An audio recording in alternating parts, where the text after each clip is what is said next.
Hello, my name's Rose Davidson from rosedavidson.com. Welcome to Talking with the Experts. And Talking with the Experts is about all things business by business owners for business owners.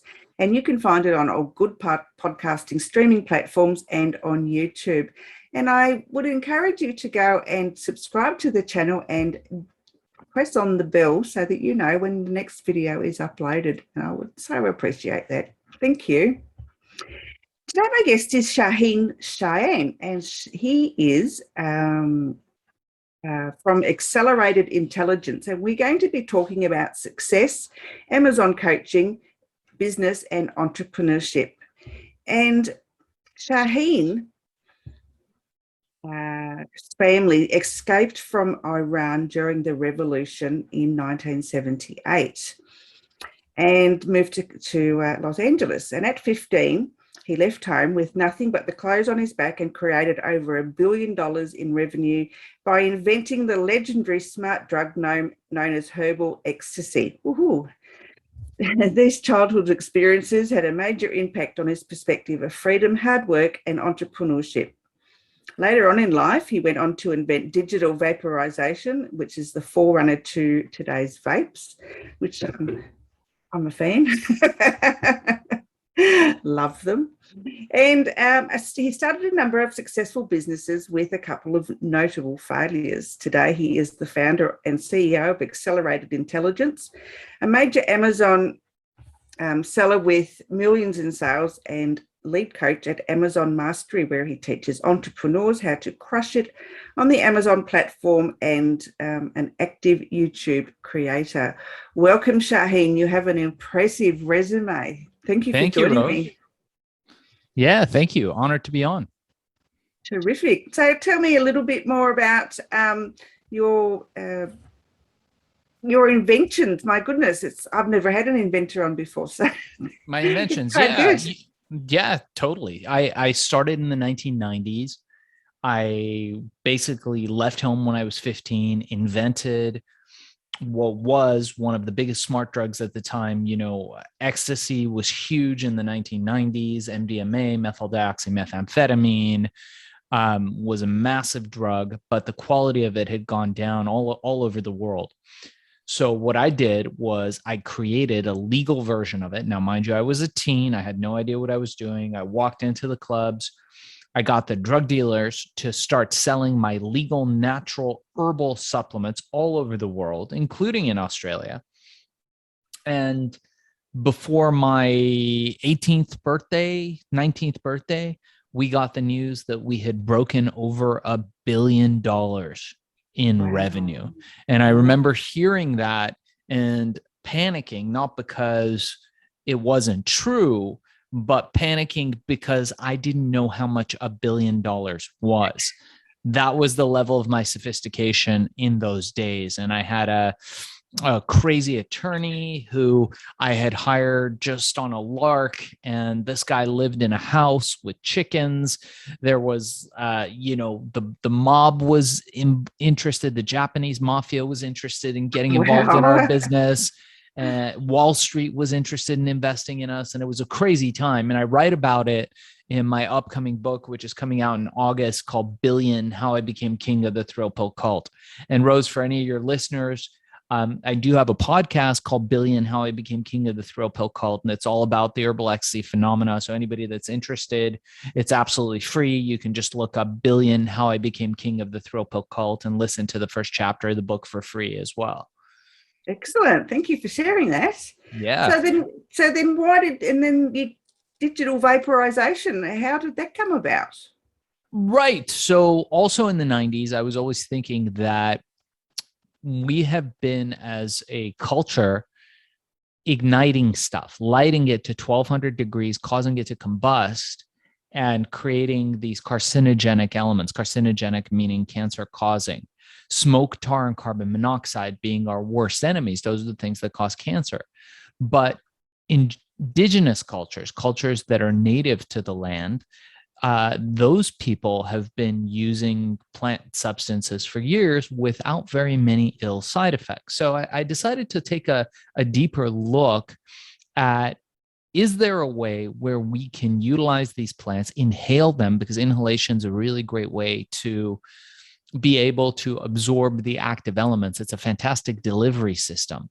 The only problem is that we've just been burning it. It's a very barbaric way to get what we need into our system. So I developed vaporization. We patented, designed, developed. I wrote the book on it, all the founding technology for digital vaporization. And then we invented the first digital portable vaporizer that was battery operated. And we created a device that was able to release nicotine from tobacco, cannabinoids, THC from cannabis, all kinds of active elements from all kinds of different plants. I mean, there's thousands of plants, and you can really enjoy most of the benefits through vaporization without creating any of those negative side effects. So that's what we did, and it was very successful. That was a company that made millions and millions of dollars in its time. It went public on the stock exchange sometime around 2007.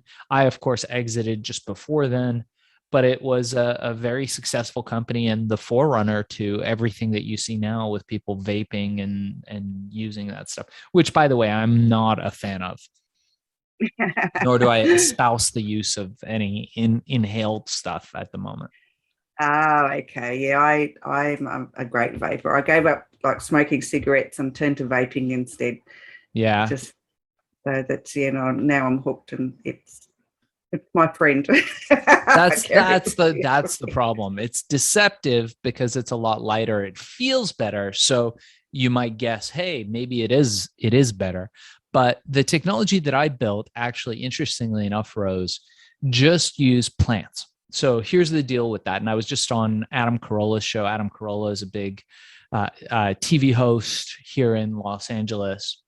And I was explaining to him how vaporization works. So the stuff that I developed, you put a plant, let's take cannabis, because cannabis is legal here. Now, is it legal in Australia? No, not yet. It's not legal. Yeah, Australia is really hard with anything plant-wise. I don't know why that is. But so cannabis is legal here, so we can talk about it. So you take a plant like cannabis and you put it in a digital vaporizer as a whole plant, or tobacco. We can talk about tobacco. Tobacco is legal there. Now, if you heat it up to just somewhere between 300 and 350 degrees, and you do that for a length of time, you tend to get all of the nicotine out of the tobacco. If it was cannabis, you'd get the cannabinoids and the THC out, but it's just over 400, 450 where it starts to burn. So if you can figure out the perfect temperature, all you're getting is the essential elements that you need from that plant. Relatively safe. Mind you, I'm not a doctor. I'm not a medical professional. I am 2 steps below a chimpanzee. So for any of your audience listening to this, I am not in the practice of giving medical advice. And of course, consult with your doctor. I don't espouse anybody do anything without talking to their doctor. Yeah.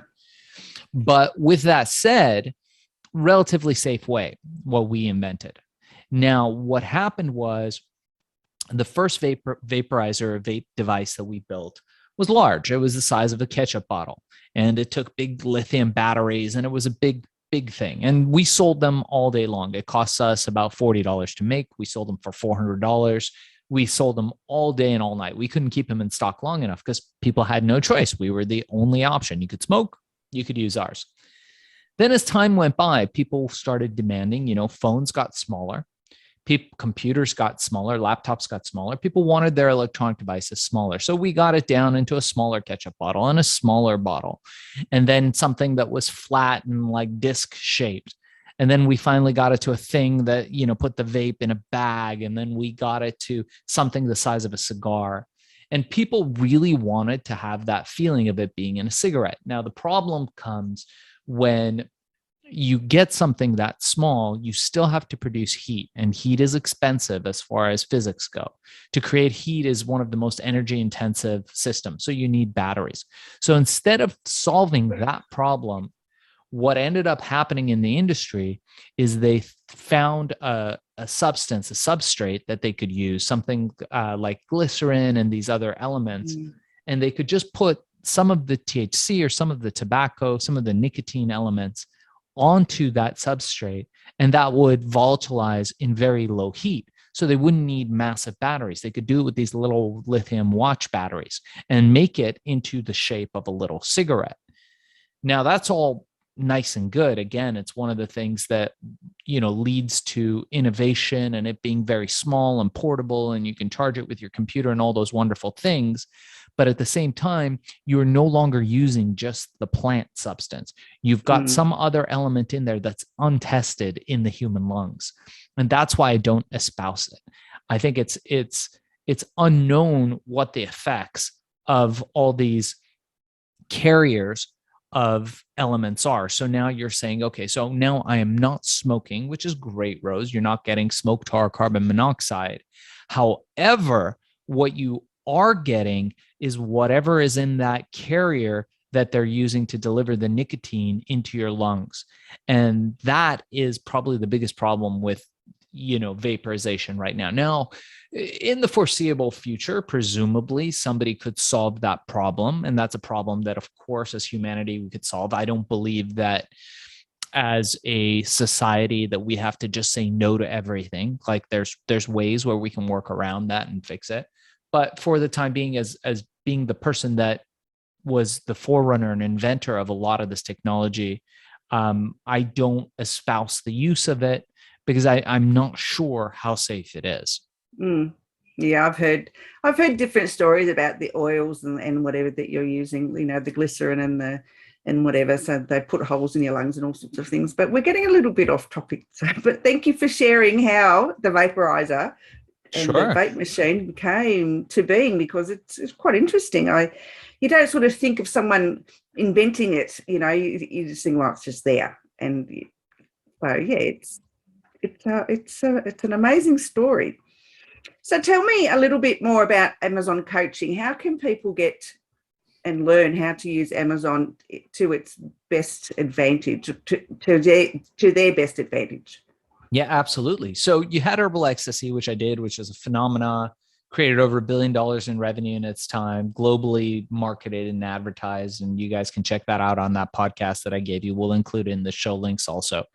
And from there, went on to Vaporization. That company went public. And I was looking for the next big thing to do. Well, turns out this little guy named Jeff Bezos is launching something called Seller Central, which allows third-party sellers like yourself and me from anywhere in the world to sell their products as a seller on the Amazon platform, just like on eBay, where it's not eBay selling the item, it's you. On Amazon, Bezos said, let's open it up. Not only that, Bezos went out of his way to one more. He poached allegedly, poached one of the top logistics people from Walmart, allegedly. And that person created what's now Amazon FBA, which is Fulfillment by Amazon, warehouses all over the world. And you no longer, as a seller, have to worry about picking, packing, shipping, weighing, any of that stuff. You ship a pallet, cases of your product to Amazon. Amazon will handle that part of it. You just figure out how to make a great product and sell it. I thought this is brilliant. So at the time, I was working on a brain supplement called Accelerol, which, by the way, you can't get it in Australia, but you can get it in the States. So if anyone's listening in Australia, have a friend bring it for you in their suitcase. But Accelerol is fantastic. It's a brain pill that you use for mental acuity and other things. Again, no claims, but that's what I use it for. And I put it up on there. It was $130, expensive supplement. I didn't think anything of it. I went to sleep. I woke up. We had thousands of orders.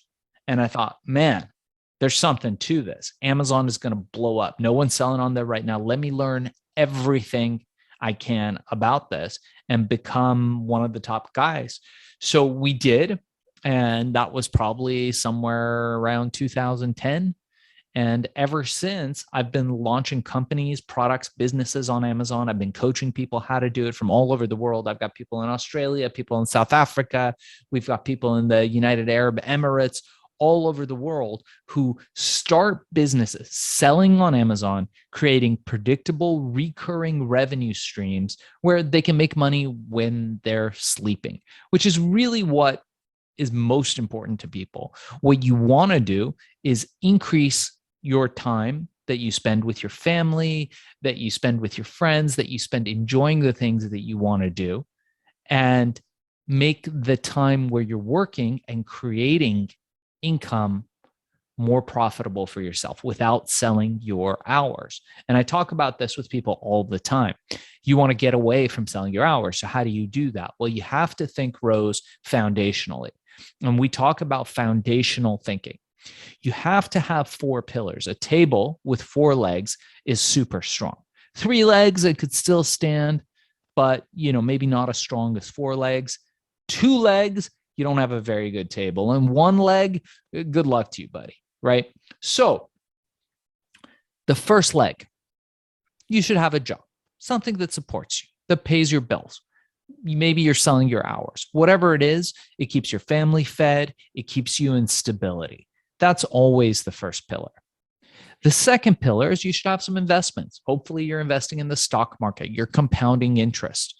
People like Warren Buffett created great wealth because they've been investing so long, one of the wealthiest men in the world. You want to have some investments going. The third pillar, I believe, is cash flow real estate. You should be thinking about real estate. You don't have to necessarily own it. There's ways to rent it and lease it out, sell contracts on it, something having to do with real estate, preferably cash flow real estate that you do own that brings in recurring revenue. Somebody else pays your mortgage. Super important. If you don't do it or if it feels far away, you should be working towards that.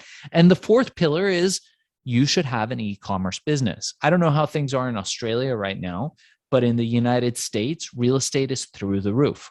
So that tells us now may not be a good time to buy real estate. So what do? Move on to one of the other pillars. It is a spectacular time now to start an Amazon business. And we teach people how to do that every day here, how you can start from nothing. You don't need very much money to do it. You can do it from anywhere in the world. And you start a business identifying products, private labeling them, selling them to the millions of Amazon customers who want to get them delivered to their house with Prime every day. And you can set this up in 30 days and get going with very little money. And we've got a course, if it's okay with you, Rose. It's normally $200. I'm happy to share it for free with anybody in your audience at absolutely zero cost. They just use the code talking with the experts. If they use that code, let us know. And the URL for that is fbasellercourse.com, or they can just email me directly or reach out to me on WhatsApp. We answer all messages. I reply to every email directly, and we'll share my email also. If anybody wants to reach out and they're interested in that, it's a 2-hour course. And what it does is it teaches you from A to Z how to start selling on the Amazon platform and making money. And there's zero cost to it. And you'll be surprised how quick it is, even if you're overseas, to start a US company. Things in the US are super easy to do. And we teach you the right jurisdiction to open up that company. It only costs a couple $100s to start a US company. Those are just the government fees, and the taxes are very low every year. And you can start a great company, identify great products, and sell the market the products that it needs. And in the meanwhile, be traveling the world like I do with my family and making money while you sleep, which is the name of the game. Yes, a lot of people want to make money while they're asleep. And for service-based businesses like mine, because podcasting is not my bread and butter, it's hard to try and make money while you sleep unless you've got an evergreen course or something that people will buy into. And so the courses don't suit everybody, so it's hard to sometimes niche whatever it is you're trying to sell as a service-based business. So, That's right. A challenging and there's no real platforms to sell unless you go to Kajabi or one of those other training platforms which cost an arm and a leg for someone who's just starting out as a service-based business. So it's a long road to travel.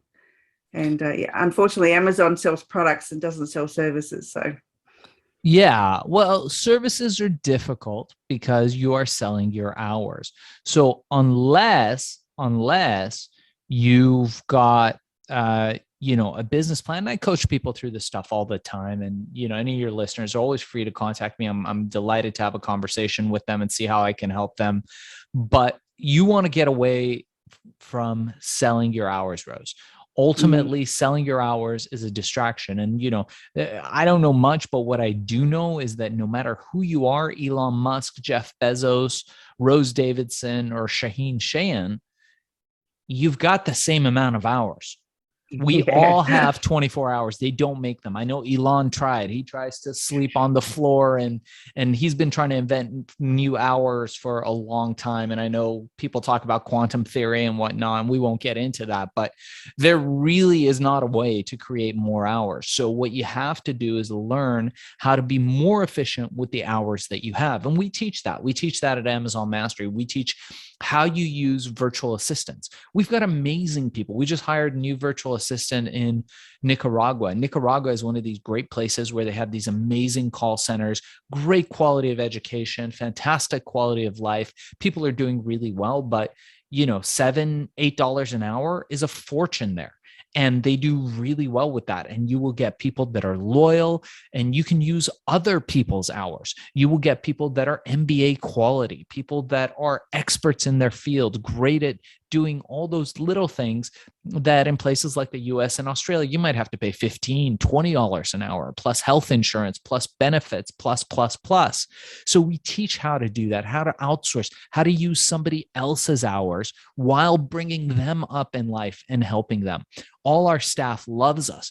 We've got a whole team in the Philippines, and we sent them all brand new laptops, and they're all taking pictures with their laptops, and the whole village comes down and uses their laptops, and they're like the kings and queens of the village because we did that for them, and it builds loyalty.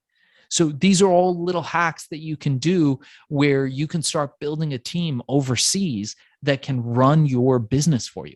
But if your business is not scalable, if your business depends on you and only you to operate it, it cannot be sold. And if that's the case, I mean, at the very least, it can't be sold without you. You need to start looking for another pillar. That's okay. But what you don't have is a business. What you have is a job. Yeah. Oh, yeah, that's a very good point, actually. I always thought, when I first started, my business was a hobby because I wasn't getting any sales. And then I started making sales. But you're right, it is a job. It's something that I turn up to, and I quite love what I do. So, to me, it doesn't feel like a job, but, you're right, it is. If you really look at it, theoretically, I guess. Yeah, and that's okay. There's nothing wrong with that. Like I said, the first pillar you got to remember is stability. You need stability. I get a lot of people who are interested in our course. The word gets out that people are making money, and I get all kinds of people. Every day I'm on the phone with people. And I had a guy a couple of days ago called me up and it's like, Shaahin, please let me in your course. And, he had done our 2-hour crash course and got super excited about selling on Amazon. I said, great. And he starts, talking about how he can't get groceries for his family next week, but he's got a credit card and he's going to buy the course on a credit card. And I looked at him and I said, buddy, you don't need my course. And he said, what? I'm ready to buy. I want to buy your course. And I said, you don't need my course. He goes, what do you mean? I said, you need Uber. He said, what? Uber? I said, yeah, you need to go out there and drive Uber until you have a surplus of $5,000, $10,000 in the bank, and you're comfortable. There's no question where your next meal is coming from, where your baby's diapers are coming from, where your family's groceries are coming from. You have that stability, because with stability comes power, and you are more relaxed and you can act from a place of power. And when you act from a place of power, it's much more impactful. It's much more effective, and you can impact and affect success in a much more meaningful way than if you're coming from a place of neediness, if you're desperate. It's the equivalent of like a desperate person going to a casino table and throwing their last $100 on the, the roulette wheel, hoping that it lands on their number. We don't want to do that. We don't play that game. The game we play at Amazon Mastery is we teach people, hey, you might have to put one on red, one on green, one on this number, one on that number, and it might hit. But if it doesn't, it's okay, because then we have a second follow-up strategy. And if that doesn't work, we have a second follow-up strategy. But you need to have enough length in your comfort zone to be able to achieve that. And until you do, there is no shame in doing whatever it takes to be comfortable, to feed your family, and to make sure that you have a surplus, so you come at it from a place of abundance and a place of strength. Absolutely, yes. Manifesting abundance is all about positive mindset, and has everything to do with negative mindset and negative self-talk, and the thinking of lack, because if you think of lack, you'll always have lack. So yeah, I'm a great believer in manifesting with positive thoughts. Yeah. So I guess for somebody who's just starting out, maybe someone who's like yourself, 15, 17, 18, what are the first steps that you believe would be advantageous for them to start doing to get their product out in the marketplace? Right. So when I first started, I always thought, hey, you know what? And this is also the most common mistake, by the way, that most entrepreneurs make. I thought, I'm going to build a better mousetrap. And if you build a better mousetrap, the world will beat its way to your door, obviously, right? Wrong. Nobody cares. Nobody cares about you. Nobody cares about what you're making. And there's probably 50 people that are doing it better than you are. Then what? Well, that's one way to do it. And you could build the most amazing thing of whatever you're doing. And maybe you are different, and maybe there's a huge demand for what you're making, but it's unlikely. And it's unlikely that even if you make something that's 10 times better than the other guy, if the other guy has better distribution, can tell a better story, that you're going to sell better than him. So how do we do it? So here we go. I'm just going to pull back the curtain behind what we do at Amazon Mastery and let you in to how we do things. We seek distribution first. We look at the channel in which we are going to be selling, and we see what the market demands. Then we create a product to feed that demand. We tell a better story. That's it. That's all we do. If you can imagine, you've got hungry crocodiles, you just throw chickens at them. It's easy. Now you can go out there and say, hey, I'm going to create a gourmet, chicken nugget that's going to be delicious and crocodile design and stuff. They don't care. They want chickens, and as many as they can get as quickly as they can get. So that's what we do. We find what the market needs, what it desperately has to have. We find vulnerabilities in the market. We find where other people are weak, and we exploit those weaknesses by telling a better story, by creating more value. And that's it. That's all you have to learn how to do. And again, for anybody that's interested of your listeners, reach out to us, get the 1 hour crash course, and really learn all the secrets of how to do this. And we do this by using the elements of influence. So there's a professor, a guy named Robert Cialdini. Have you heard of Cialdini before? It's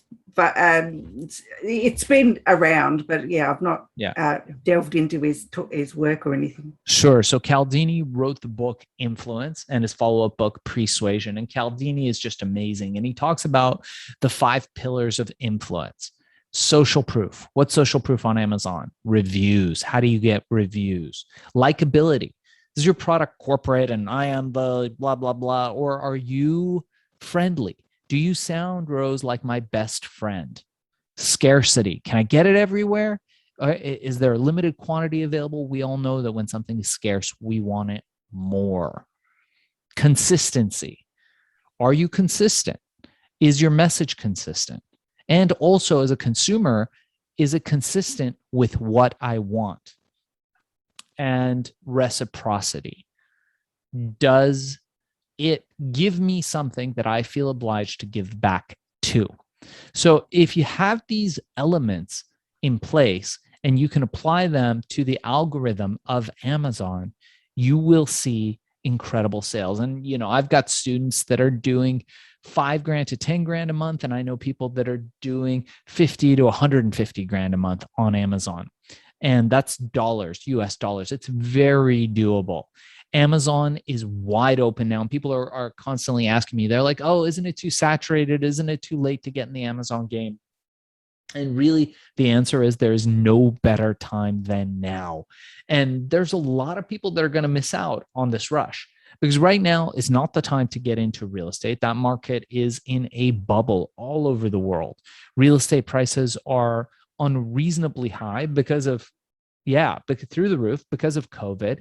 And there's been a flight to security and people didn't know where to put their money. And a lot of people were sitting on money and they just jumped in to buy real estate. And those prices have gone through the roof. So invest in a business, invest in something that can increase in value and bring you this recurring revenue.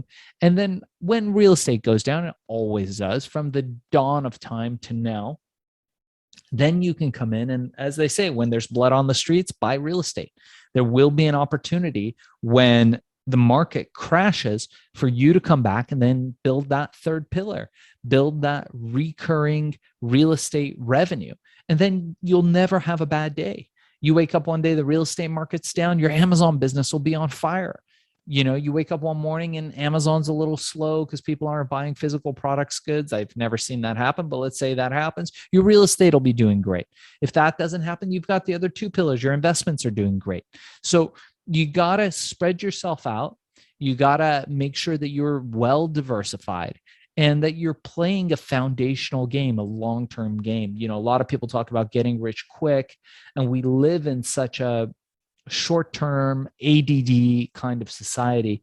But I like to tell people, we teach people how to get rich slow. Yes, getting rich quick sometimes has its drawbacks, doesn't it?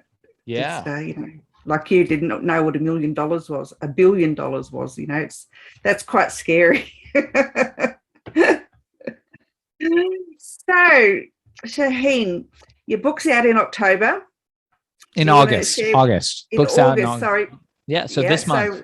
This month. Well done. So can you share with us again what the title is? Yeah, absolutely. I got it right here. So the book's called Billion, How I Became King of the Thrill Pill Cult.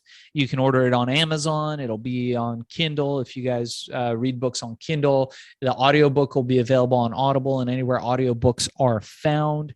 We have a podcast. I also do a weekly podcast with my co-host Bart Bagget called Hack and Grow Rich.